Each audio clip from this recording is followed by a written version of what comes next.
Hello viewers, welcome to the session.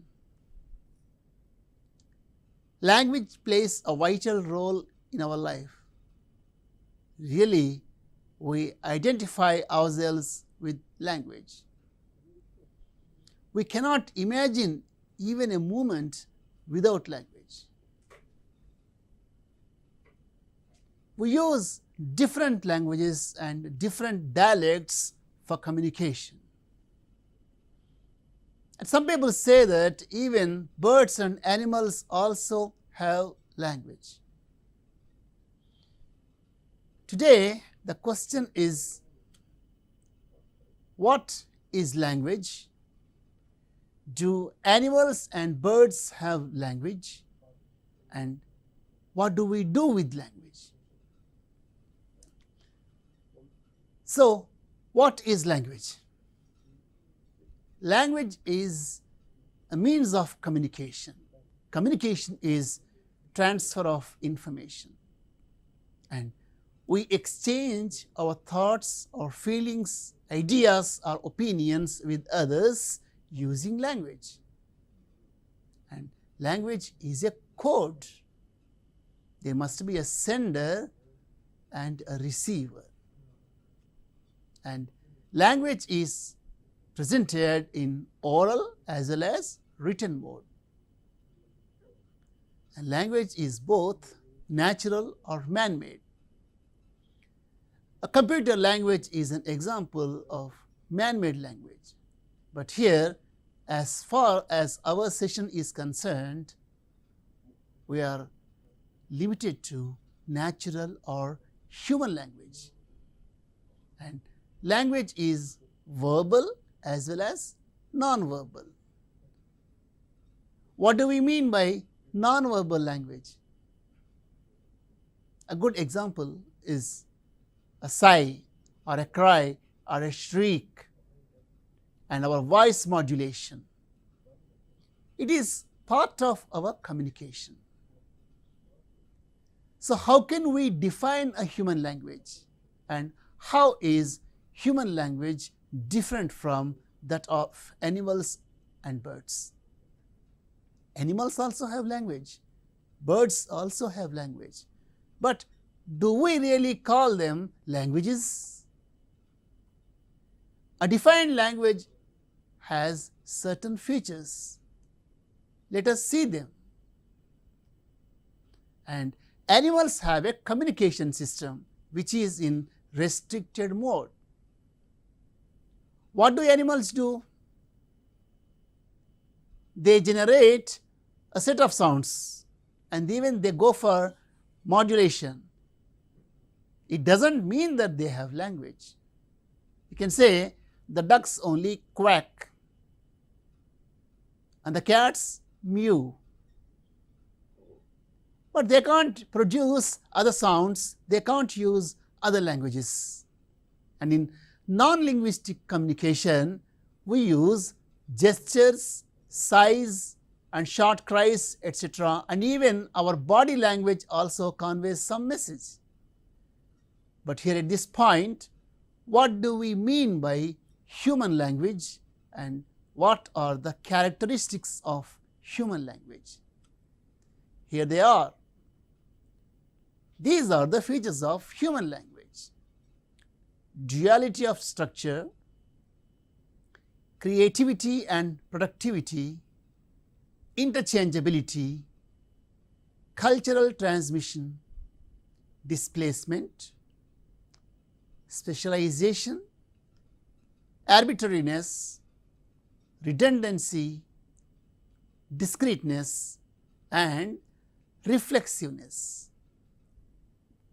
When we are talking about a defined human language, it has to have all these features. Now, let us see them in detail.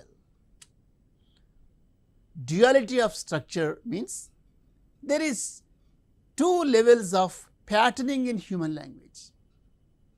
Meaningless units, which are phonemes, form arbitrary signs, words, and the signs form larger meaningful units which are sentences.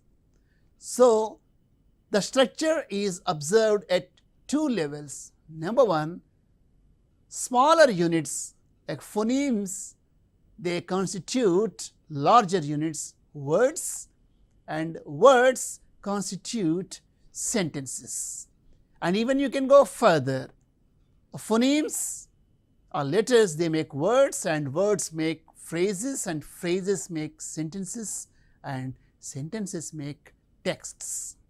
So, this is duality of structure which is only with human language.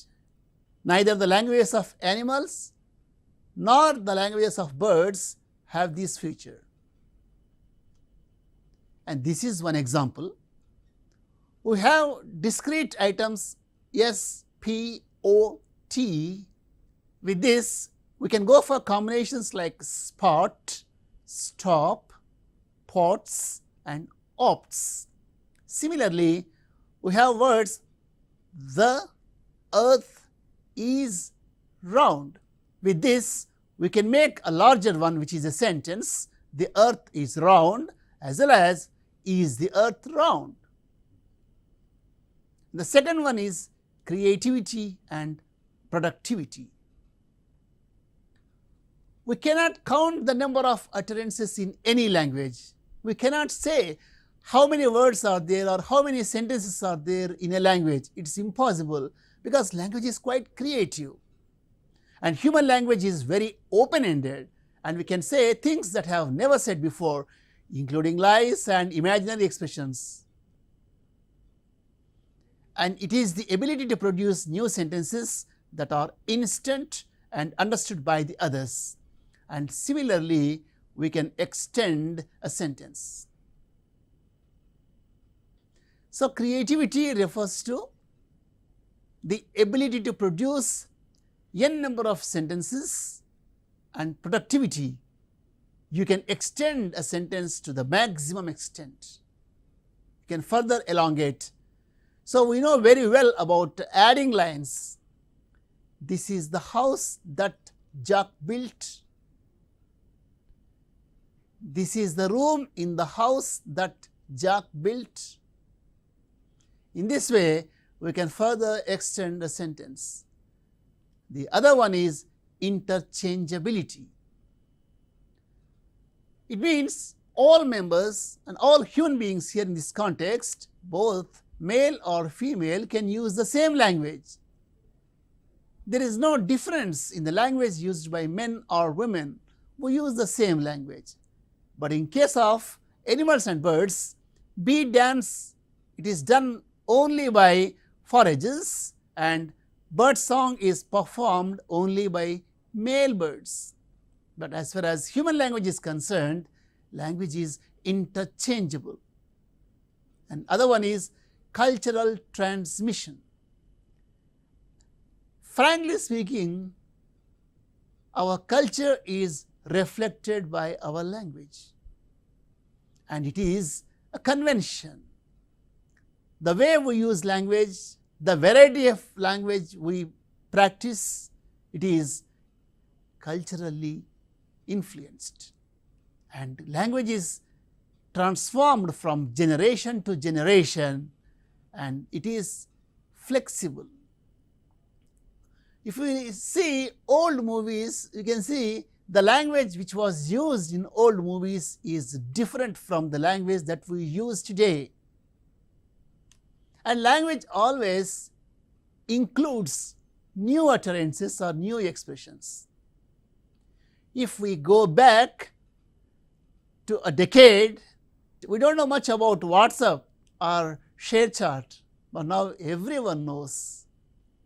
And if you go back further, we were not at all aware of upload or download or even a computer or a mail. And language is culturally transmitted, and it is interrelated. And every time when language is manifested in texts like classics or even poems or even novels, they reflect the culture of the particular period. So, language is culturally transmitted. Displacement, it means human beings can refer to distant in space and time. We can talk about past, present and even future. And we can talk about London while we are in Hyderabad. So this is displacement. And we can talk about our experiences, we can talk about imagination also. So language is always context free, whereas animal communication is context bound. We can observe our pet dog, the way it makes sounds when it is angry or the way when it makes sounds when it is hungry. It is always context bound, whereas human language is context free. The other feature is specialization. We can communicate while engaged in other activities.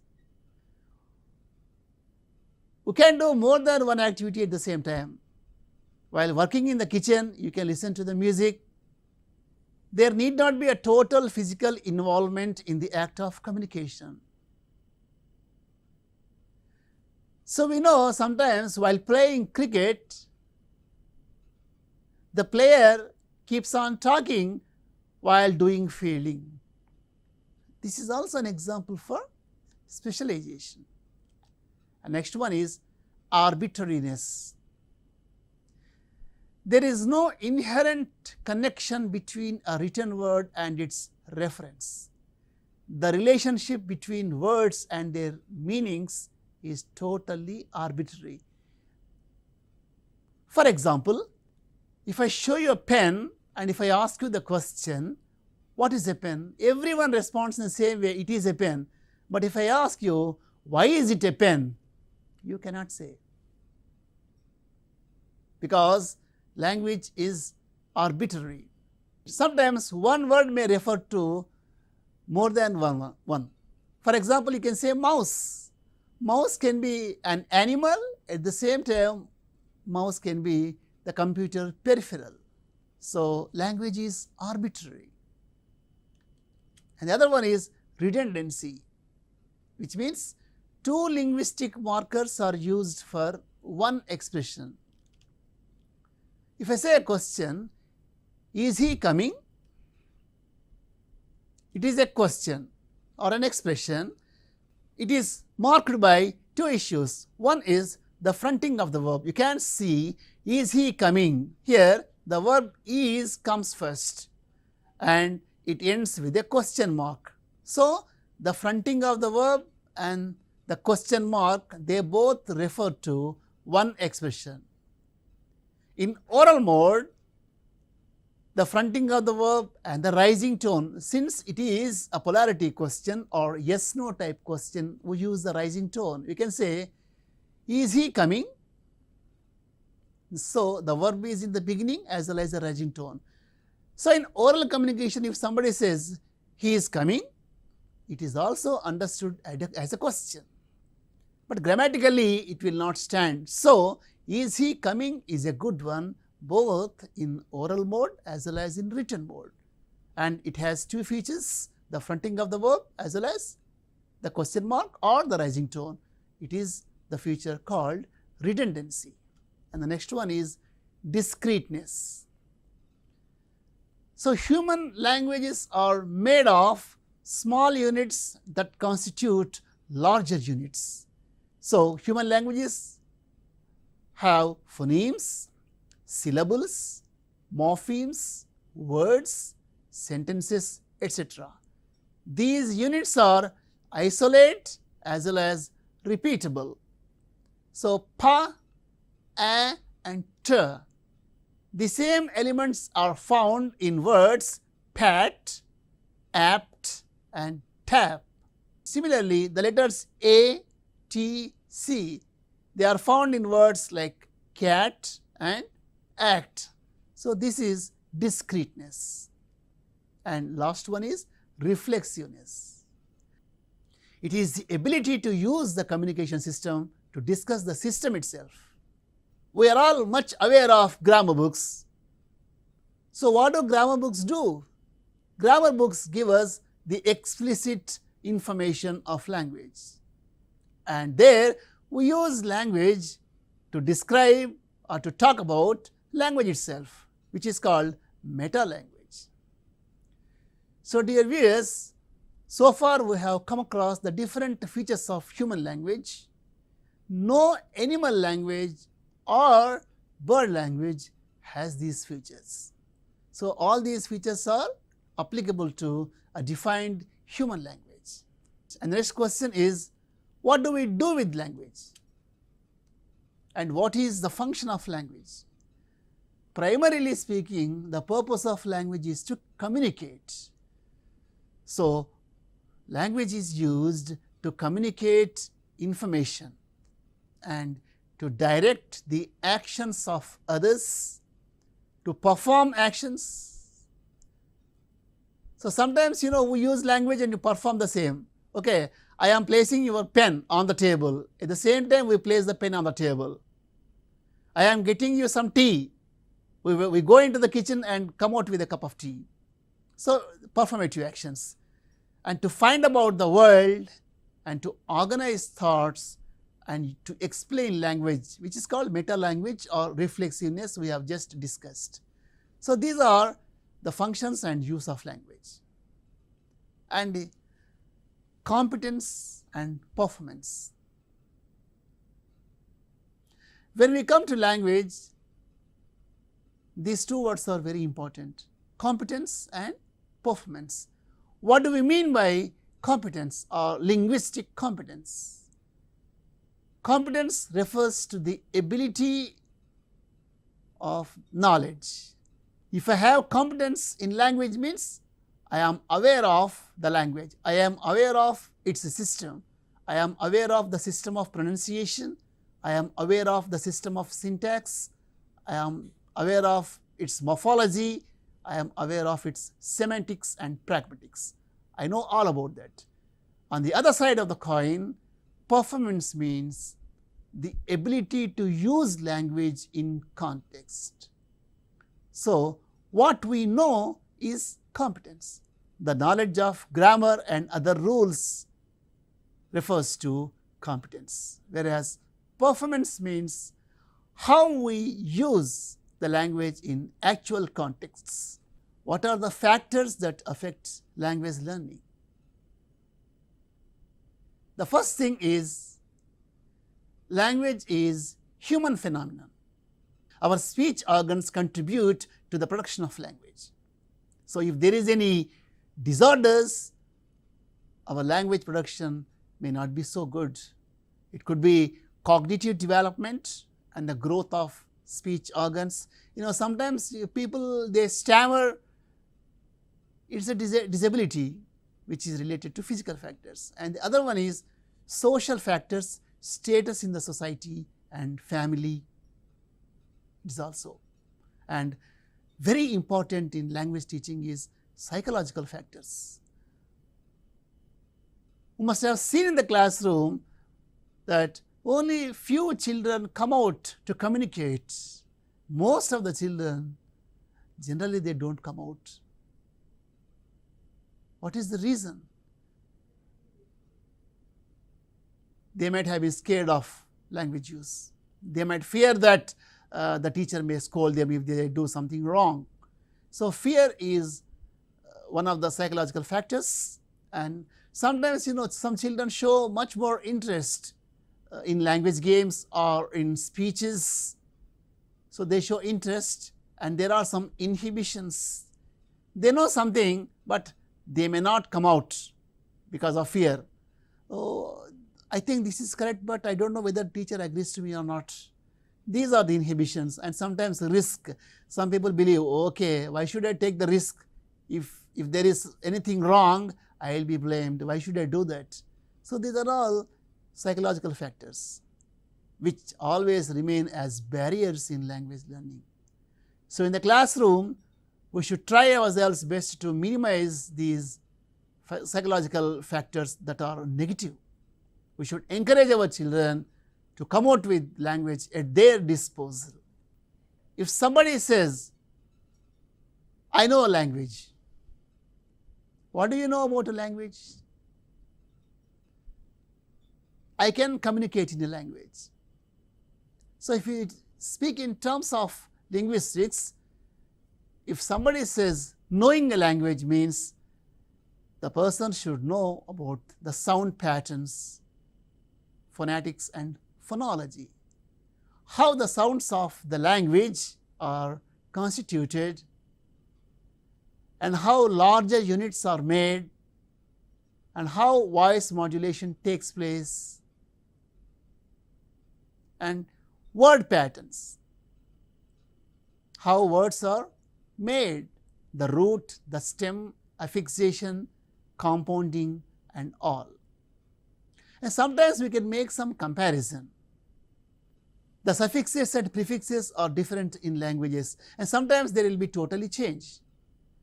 And if I know language means I know the system of sentences which is called syntax.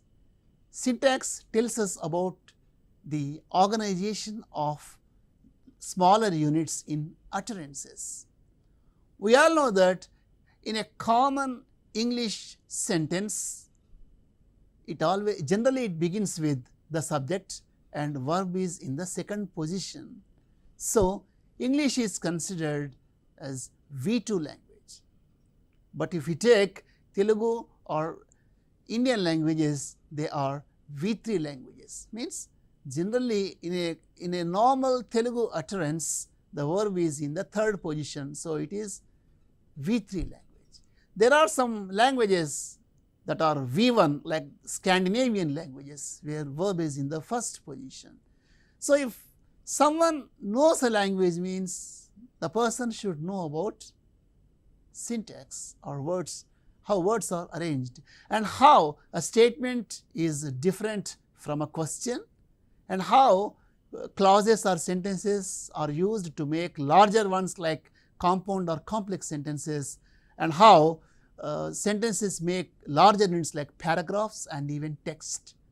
And if I know language means I must know semantics. Semantics deals with meanings of words, meaning at denotative level as well as connotative level. Denotative direct meaning, whereas connotative contextual meaning. For example, red is a color denotatively, but red is a symbol for danger in context or connotatively.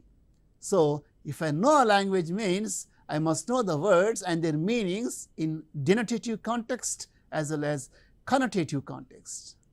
And the other aspect is collocation.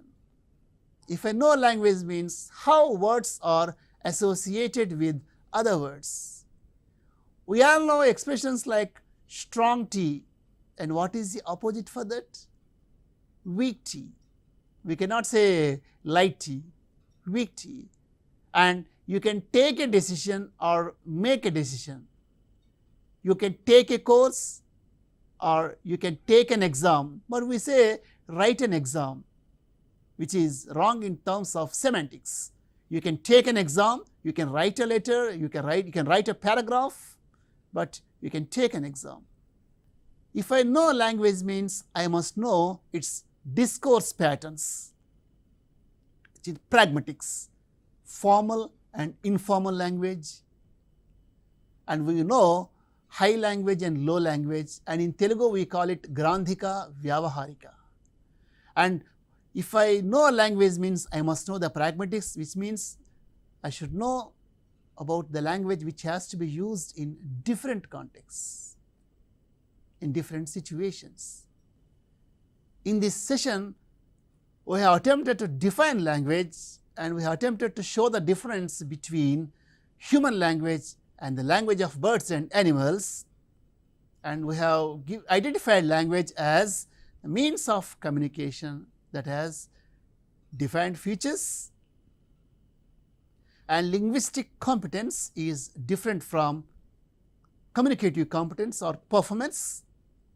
And if knowing a language means knowing the language at all levels, knowing its pronunciation, knowing its syntax, knowing its morphology, knowing its semantics and knowing its pragmatics. So, when we come to the perspectives of language, a human language should have all these features. For good and effective communication, we should be competent as well as we should have performance. In this session, we attempted to define human language, and we have discussed how a human language is different from the language of animals or birds, and we have identified language as a means of communication, and we have looked into the various features or characteristics of language, and we have attempted to define the terms competence and performance, and we have even attempted to say knowing a language means knowing the language at all levels, knowing the language at phonetic level, at syntactic level, at morphological level, at semantic level, and at pragmatic level. For good and effective communication, we should be competent and we should have performance also. Just knowing the rules, just knowing about the language will not contribute to our communication. So, for effective communication, knowledge of language as well as the practicability of language are equally important. That's all for us today. Have a nice day.